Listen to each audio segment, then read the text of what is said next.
अगर कोई भी शैनन वॉट्स का प्रोफाइल देखता तो उसे लगता कि इससे बेहतर और इससे परफेक्ट जिंदगी किसी की भी नहीं हो सकती है।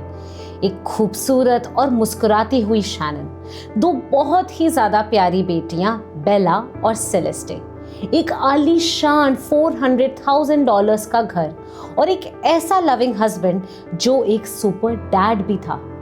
लेकिन सोशल मीडिया के उन फिल्टर्स और मुस्कुराहटों के पीछे एक ऐसा अंधेरा पल रहा था जिसने एक रात अचानक से सब कुछ निगल लिया।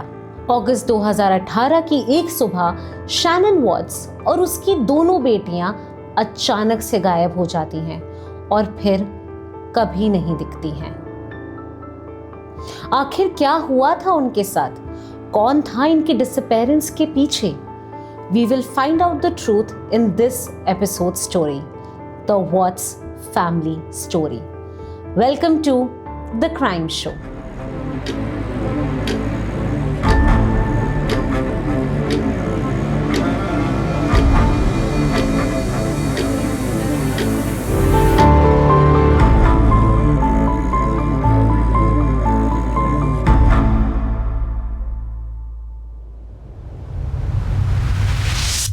अगस्त 2018, कोलोराडो का फ्रेडरिक टाउन। 13 अगस्त की सुबह शैनन अपनी एक बिजनेस ट्रिप से वापस अपने घर लौट रही थी। रात के 1:45 बज रहे थे और उसकी फ्रेंड और कलीग निकोल एटकिंसन ने उसे सेफली घर ड्रॉप किया था। लेकिन उसके बाद शैनन और उसकी दोनों बेटियां बेला और सेलेस्टे जैसे हवा में ही गायब हो गई थी। सुबह उठकर निकोल शैनन को कॉल करती है क्योंकि उन्हें डॉक्टर की अपॉइंटमेंट के लिए बाहर जाना था as Shannon was pregnant with a baby boy. लेकिन बार बार कॉल करने पर भी वो फ़ोन नहीं उठा रही थी। तो निकोल शैनन को मैसेज करती है लेकिन स्टिल शैनन का कोई रिप्लाई नहीं आया। तो निकोल फिर उस डॉक्टर को कॉल करती है जिससे उसे ये पता चला कि उसने अपनी दोपहर की 12:10 की अपॉइंटमेंट को मिस कर दिया है। निकोल डर जाती है और वो डायरेक्टली शैनन के घर पहुंचती है। घर जाकर देखती है कि दरवाज़ा जो था वो लॉक्ड था। घबराकर उसने तुरंत पुलिस को और शैनन के पति क्रिस को कॉल किया। दोपहर के 1:40 पर जब पुलिस वहां पहुंची तो क्रिस वॉट्स वहां ऑलरेडी मौजूद था। जब क्रिस से पूछताछ की गई तो उसने पुलिस को एक बहुत ही वियर्ड स्टोरी सुनाई। उसने कहा कि सुबह 5 बजे उन दोनों के बीच एक इमोशनल सेपरेशन की बात हुई थी, जिसके बाद शैनन गुस्से में दोनों बच्चों को लेकर चली गई। लेकिन घर के अंदर का मंजर क्रिस की इस कहानी से बिल्कुल भी मैच नहीं कर रहा था। शैनन का पर्स काउंटर पर ही रखा था जिसमें उसकी ल्यूपिस डिजीज की जरूरी दवाइयां भी पड़ी थी। उसका फोन काउच के कुशन्स के बीच में छुपा हुआ था और उसकी कार गैराज में ही थी। बच्चों की कार सीट्स भी गाड़ी के अंदर ही थी। और सबसे बड़ी बात कि मास्टर बेडरूम की साइड टेबल पर शैनन की वेडिंग रिंग भी रखी हुई थी। पुलिस को तलाशी के दौरान एक और अजीब चीज मिली। घर में बेडशीट्स उतरी हुई थी और डस्टबिन में एक बेडशीट्स का टुकड़ा मिला था। ये सब इशारा कर रहा था कि यहाँ कोई नॉर्मल आर्ग्यूमेंट तो नहीं हुआ है, बल्कि कुछ बहुत ही गलत घटना घटी थी जिससे छुपाने की कोशिश की जा रही थी। 14 और 15 अगस्त को जब पुलिस इन्वेस्टिगेशन कर रही थी, क्रिस अपने घर के बाहर टीवी रिपोर्टर्स को मल्टीपल इंटरव्यूज दे रहा था। Right now I don't even want to just like throw anything out there. Like I hope that she's somewhere safe right now and with the kids. But I mean, could she just taken off? I don't know, but if somebody has her and they're not safe, like I want them back now. उसने आंसू दिखाते हुए कैमरे पर कहा कि वो बस चाहता है कि उसके बच्चे वापस आ जाएं। वो उन्हें कार्टून देखते हुए देखना चाहता है। पर बॉडी लैंग्वेज एक्सपर्ट्स ने उसे तुरंत पकड़ लिया कि वो सच नहीं बोल रहा था। उसके चेहरे पर कोई असली दुख था ही नहीं। वो अपने आप को डिफेंड करने में ज्यादा फोकस कर रहा था। उसके हाथ लगातार क्रॉस्ड थे। वो कैमरे से आई कांटेक्ट बिल्कुल नहीं कर रहा था और उसकी आवाज में अपने परिवार को खोने का पेन था ही नहीं। ऐसा लग रहा था जैसे कि वो कोई स्क्रिप्ट पढ़ रहा हो। ये सभी चीजें इंडिकेट कर रही थी कि इस डिसअपीयरेंस में क्रिस का कुछ ना कुछ तो हाथ जरूर है। बट पुलिस को लगा कि शायद ये एक एंजाइटी की वजह से हो रहा है।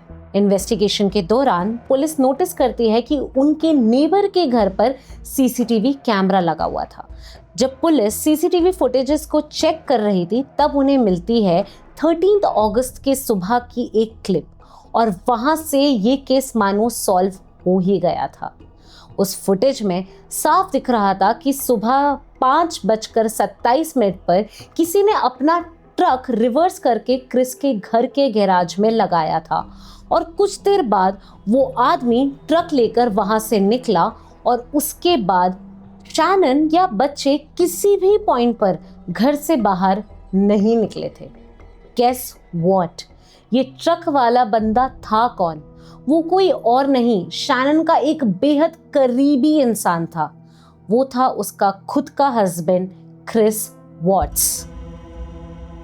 इस फुटेज को देखते वक्त नेबर नेट ने भी पुलिस को अलग से इशारा करके बताया कि क्रिस नॉर्मल नहीं लग रहा था उस दिन। नेट ने कहा कि वो हमेशा शांत रहने वाला इंसान था, पर उस दिन वो अचानक से बहुत हाइपर और नर्वस दिख रहा था। वो लगातार इधर उधर घूम रहा था जैसे कि कुछ छुपा रहा हो। इसके अलावा पुलिस ने क्रिस की डिजिटल हिस्ट्री भी निकाली थी। उन्हें पता चल गया था कि डिसअपीयरेंस की उसी सुबह क्रिस ने अपने बच्चों को स्कूल से अनएनरोल कर दिया था और एक रियल्टर को कॉल करके अपना घर बेचने की बात भी की थी। अब क्रिस का फैमिली मैन का झूठा पर्दा पूरी तरह गिर चुका था। 15 अगस्त को पुलिस स्टेशन में क्रिस का एक पॉलीग्राफ यानी कि एक लाई डिटेक्टर टेस्ट हुआ था। इस टेस्ट में वो फेल हो गया। उसका एक डिजास्टरस स्कोर था जो था -18। जब क्रिस को रियलाइज हुआ कि वो पूरी तरह फंस चुका है तो उसने अपने पिता रॉनी वॉट्स से अकेले में बात करने की रिक्वेस्ट करी। इंटरोगेशन रूम में अपने पिता के सामने क्रिस टूट गया और उसने कबूल किया कि हाँ, शैनन और बच्चे अब इस दुनिया में नहीं हैं। उसने कहा कि जब उसने शैनन से सेपरेशन मांगा तो शैनन ने गुस्से में दोनों बच्चियों की जान ले ली और दोनों बच्चों को मरा हुआ देखकर क्रिस ने रेज में आकर शैनन का गला घोट दिया। पुलिस जानती थी कि क्रिस झूठ बोल रहा है, पर उन्हें बॉडीज की लोकेशन मिल गई थी। Thursday, police recovered a body believed to be Shanann's on an oil field where her husband worked. और उसी दिन क्रिस को अरेस्ट कर लिया गया, पर अभी भी बच्चियों और शैनन के आखिरी पलों का पूरा सच सामने आना बाकी था। 16 अगस्त की रात पुलिस और रिकवरी टीम्स सर्वी 319 ऑयल फील्ड पहुंचे, जहां क्रिस काम करता था। शैनन और उसके अनबॉर्न बेबी निको की लाश 100 यार्ड दूर मिली, लेकिन बेला और सेलेस्टे की बॉडीज निकालने के लिए उन्हें उन 20 फुट ऊंचे क्रूड ऑयल टैंक्स को पूरी तरह खाली करना पड़ा, जिसमें क्रिस ने उन बच्चियों को फेंक दिया था। मेडिकल ऑटोप्सीज ने क्रिस की झूठी कहानी को पूरी तरह मिटा दिया। ऑटोप्सी ने कंफर्म किया कि बच्चों को शैनन ने नहीं मारा था। They were killed by Chris only. सबसे बड़ा सवाल था कि आखिर क्यों? एक परफेक्ट दिखने वाला बाप और पति ने इतना बड़ा स्टेप क्यों उठाया? जब पुलिस ने इनकी पिछली जिंदगी और मोटिव खंगाले तो कई काले सच बाहर आए। इनकी लाइफ एक अमेरिकन ड्रीम जैसी लगती थी, पर अंदर से खोखली थी। क्रिस और शैनन दोनों मिलाकर कमाने से ज्यादा खर्च कर रहे थे। एक टाइम पर इन पर $448,000 का कर्जा था, जो कि आज का 3.7 करोड़ रुपीस होता है, जिसके चलते 2015 में उन लोगों को बैंक्रप्सी फाइल करनी पड़ी। शैनन लेवल नाम की एक MLM कंपनी ज्वाइन कर चुकी थी, जहां वो लगातार फेसबुक पर अपनी परफेक्ट लाइफ लाइव स्ट्रीम करती थी। MLM में अपना रैंक और अमीरी का स्टेटस मेंटेन करने के लिए उन्हें अपनी जेब से हजारों डॉलर्स खर्च करने पड़ते थे।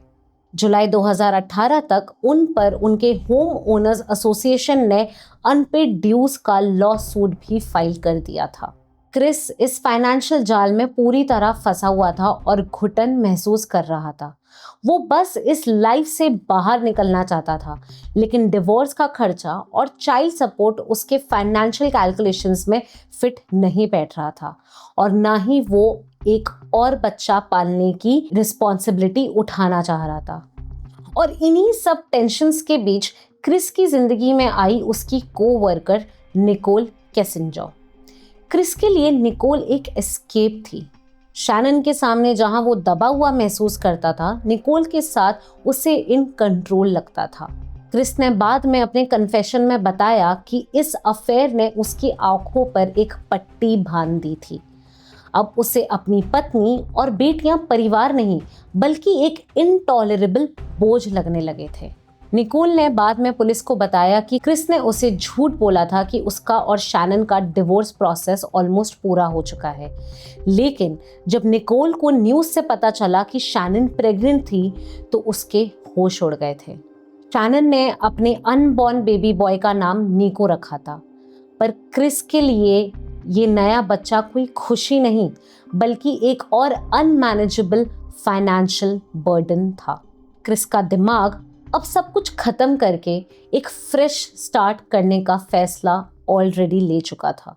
माउंटेन ऑफ एविडेंस और डेथ पेनल्टी के डर से क्रिस ने आखिरकार 6 नवंबर 2018 को सारे चार्जेस पर गिल्टी कबूल कर लिया। 19 नवंबर 2018 को जज ने क्रिस वॉट्स को एक मैसिव सजा सुनाई, 5 लाइफ सेंटेंसेस विदाउट पैरोल, जिसमें शैनन, अनबॉर्न बेबी निको और दोनों बेटियों के मर्डर के अलग अलग कॉन्सिक्यूटिव सेंटेंसेस शामिल थे। जेल जाने के बाद फरवरी 2019 में FBI और CBI के साथ एक 5 घंटे के इंटरव्यू में क्रिस वॉट्स ने आखिरकार उस रात का असली सच उगल ही दिया। उसने बताया कि शैनन ने बच्चों को नहीं मारा था, उसने पहले शैनन को मारा और ठीक उसी वक्त 4 साल की बेला कमरे में आ गई थी and she saw everything. Chris ने उससे झूठ बोला कि शैनन की तबीयत ठीक नहीं है। फिर उसने शैनन की बॉडी को बेडशीट में लपेटा, ट्रक में डाला और अपनी दोनों जिंदा बेटियों को वहां बॉडी के ठीक ऊपर बिठाकर 45 मिनट ड्राइव करके ऑयल फील्ड ले गया। वहां उसने पहले अपनी 3 साल की बेटी सेलेस्टे को मारा और उसे ऑयल टैंक में फेंक दिया। ये सब बेला अपनी आंखों के सामने देख रही थी। बेला ने रोते हुए पूछा कि क्या उसके साथ भी वही होगा जो सेलेस्टे के साथ हुआ। ये सुनने के बाद भी क्रिस का दिल नहीं पिघला। उसने बेला को भी मार दिया और जबरदस्ती ऑयल टैंक के 8 इंच की ओपनिंग में डाल दिया। क्रिस वॉट्स अभी भी जेल में है, अपनी सजा पूरी कर रहा है। उसने खुद इन्वेस्टिगेटर्स को बताया था कि जब भी वो अपनी आंखें बंद करता है तो उसे क्रूड ऑयल की स्मेल आती है और उसे अपनी 4 साल की बेटी की वो आखिरी शब्द सुनाई देते हैं जो उसने मरते वक्त कहे थे, डैडी नो। अगर आपको ये एपिसोड अच्छा लगा हो तो please like this video and subscribe to TCS the crime show. क्या किसी इंसान को देखकर हम कभी सच में जान सकते हैं कि वो क्या करने का पोटेंशियल रखता है? आपका क्या कहना है इस केस पर? Let us know in the comments. Stay tuned, stay curious.